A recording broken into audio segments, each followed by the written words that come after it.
Mexican drug মাফিয়ারা ড্রোনের মাধ্যমে যুক্তরাষ্ট্র মেক্সিকো সীমান্তরক্ষীদের উপর হামলা চালানোর নির্দেশ দিয়েছে।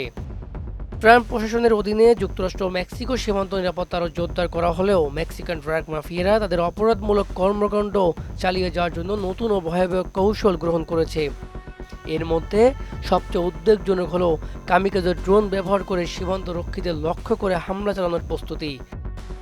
মার্কিন সংবাদ মাধ্যম ফক্স নিউজের এক প্রতিবেদনে ভয়াবহ সব তথ্য উঠে এসেছে। মেক্সিকান ড্রাগ মাফিয়ারা এখন রিমোটলি চালিত ড্রোন ব্যবহার করছে, যা বিস্ফোরক নিয়ে আশ্রে পড়ে সুনির্দিষ্ট লক্ষ্যবস্তুতে বিস্ফোরক ঘটায়। এই ড্রোনগুলো সহজেই সীমান্তে চলে আসে, যা সীমান্ত রক্ষীদের জন্য বিপজ্জনক হয়ে উঠেছে। এগুলো এমনভাবে আক্রমণ করে যা আইন শৃঙ্খলা রক্ষাকারী বাহিনীর প্রতিরোধ ক্ষমতা কমিয়ে দেয়।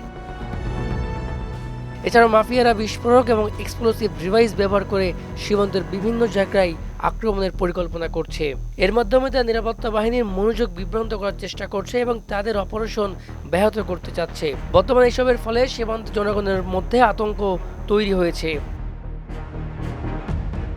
শুধু মেক্সিকান মাফিয়ারাই নয়, এর আগে ইউক্রেন রাশিয়া যুদ্ধে যেসব অস্ত্রের নাম শোনা গেছে তার মধ্যে অন্যতম কামিকাজে ড্রোন।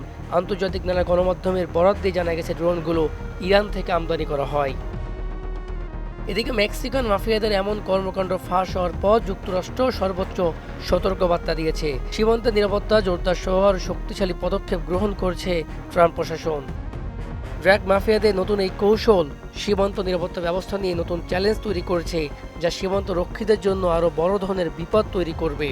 বিশ্লেষকরা বলছেন, পরিস্থিতি মোকাবেলায় যুক্তরাষ্ট্রের আইন শৃঙ্খলা বাহিনীকে আরও উন্নত প্রযুক্তি এবং নতুন কৌশল গ্রহণ করতে হবে।